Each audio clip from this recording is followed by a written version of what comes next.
First up, we have Lightforge Blessing. 2 mana paladin spell, twin spell, give a friendly minion lifesteal.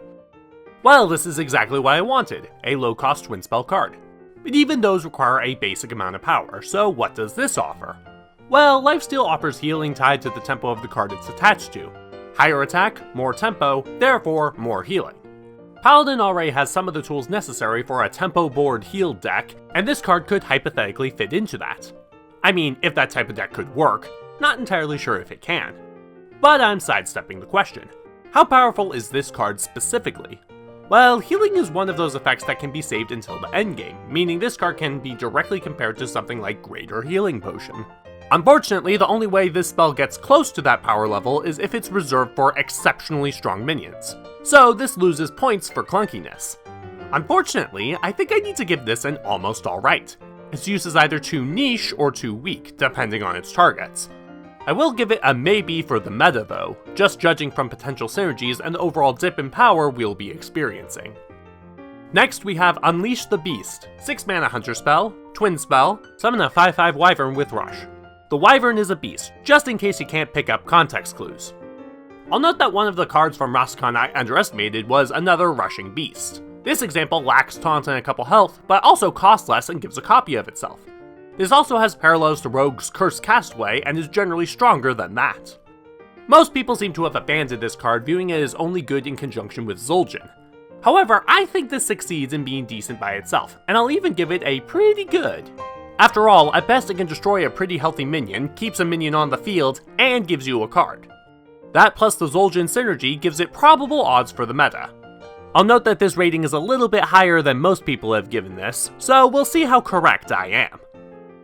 Up next is Keeper Steladris, 2 mana 2/3 druid legendary. After you cast a choose one spell, add copies to both choices to your hand. So here's the story with this card. Someone at Blizzard went, "Hey, can we print this card? It reads, your choose one spells have twin spell." Then another employee said, "Jimmy, you gigantic idiot. That card would be recursive and create infinite spells." So instead they made this, which is much more interesting in several ways. At its core, it pretty much is like the choose one spells get twin spell, since the player simply chooses which of the copies they want to play first. The added benefit is that the other version of the card can be used at the player's leisure.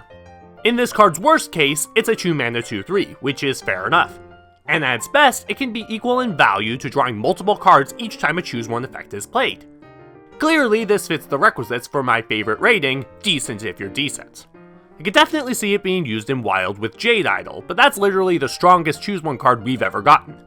In Standard, its use is completely dependent on the strength of the choose one cards at Druid's disposal. If the class has enough of those, maybe this will work. Moving on, we have Never Surrender. 1 mana paladin spell, secret, when your opponent casts a spell, give your minions +2 health.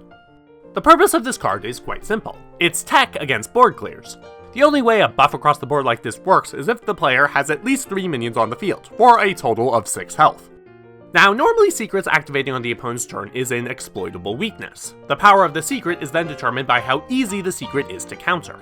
Explosive Runes, for example, only had the weakness of Divine Shield minions, which meant it was as OP as Boom. This spell, much like Counterspell and Cat Trick, doesn't have a way for the opponent to exploit it. They either cast a spell or they don't. If they don't cast a spell, the board of minions stays alive, and if they do, the board still stays alive. So this card, meant as a tech against board clears, works even if there isn't a board clear, but requires a board of minions. This list of conditions makes it surprisingly difficult to rate, but I'm going to give it an excellent in most metas, with the caveat that only token decks can use it. I think it's pretty likely that some flavor of Token Paladin will find a way to use this. Next up is hench-clan Hogsteed, 2 mana 2/1 beast, rush, death rattle, summon a 1/1 Murloc.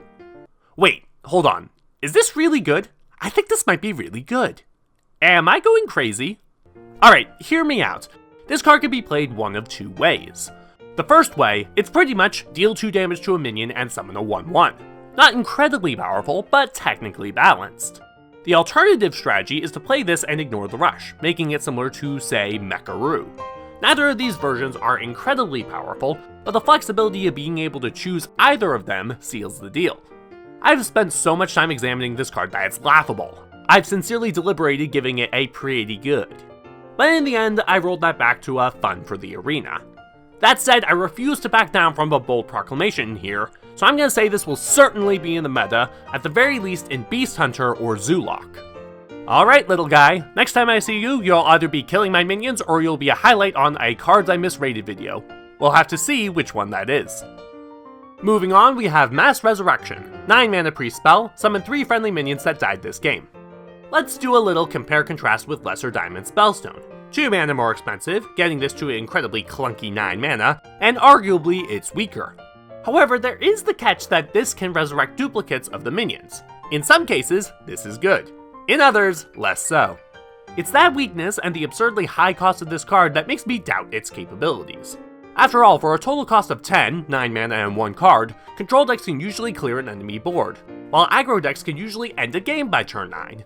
And the inherent simplicity of this card makes it so that combinations aren't easy. So I sadly have to give this card an almost alright, and odds of seeing play a probably not.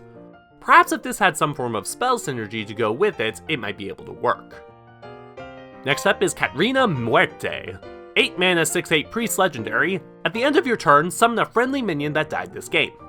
I'm getting some real Naxxramas flashbacks here. Comparing and contrasting, Miss Muerte is certainly better than Kel'Thuzad in the worst case scenario, but not as good in the best case. Kel'Thuzad could never be played by himself, while this card can be quite easily. The resulting power output is then dependent on how the deck is constructed.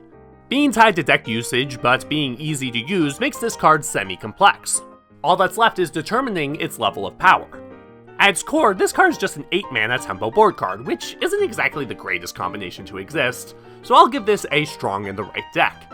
Solid maybe for meta potential, because as I've said before, I'm only semi-confident in how the meta will look once this expansion lands. Nearly done, we have ISA Windrunner. 7 mana 5/6 Hunter Legendary. Battlecry, equip Thoradal, the Star's Fury. This is a 2/3 weapon with, after your hero attacks, gain spell damage +2 this turn. Well, that's new design space if I've ever seen it. The major weakness of spell damage is that, before now, it was always tied to minions that could die. In this case, the spell damage can only be prevented by tech cards, which is certainly a weakness but doesn't affect this card's rating. The uniqueness of this card's power, and how strong it can be when used with adequate spells, bump it in rating to decent if decent. However, whether it can see play depends on if Hunter has enough small damaging spells to synergize with this bow. That's where spell damage works best. So far, the answer to that question is not really, but this is certainly a card to keep an eye on for this foreseeable future. And maybe in Wild. And finally, we have Geppetto Joy Buzz. 8 mana 6/6 neutral legendary. Battlecry, draw 2 minions from your deck. Set their attack, health, and cost to 1. So, let's start by examining the ways this card can work. The simple methodology with Mr. Joy Buzz here is to have him draw cards that already have low stats, but also have high cost. Examples include Master Oakheart and Dragon Hatcher, which are unfortunately rotating out. So better examples include Emerus, Kaligos, Shudderwalk, Splitting Festeroot, Mecha'thun if you could pull it off, that sort of thing. Plus a card or two I'll cover in the near future. The first problem here is that the user's entire deck needs to be built around this card for it to work, meaning we're looking at a complex rating. In regards to judging each one, this card isn't particularly powerful by itself. Compare and contrast its stats to Countess Ashmore and it becomes clear the value gain is relatively slight. Maybe a combination can be executed that makes this work halfway decently. However, the player in most circumstances would risk drawing that combination by turn 8. Too many holes in the plan leads to this getting a stupid unless it isn't. As for seeing play, I'll put a probably not, but this could still surprise us. For example, 1-cost cards are good friends to rogues. So I suggest the following combination, the League of Evil's Tiny Division. Combo cards, maybe High Spare and Togwaggle, then this card and Togwaggle's Scheme. Just think of it, dozens of Geppettos drawing 1-mana versions of themselves to draw even more. That is a hilarious deck concept that everyone fortunate enough to open this guy should try out day 1.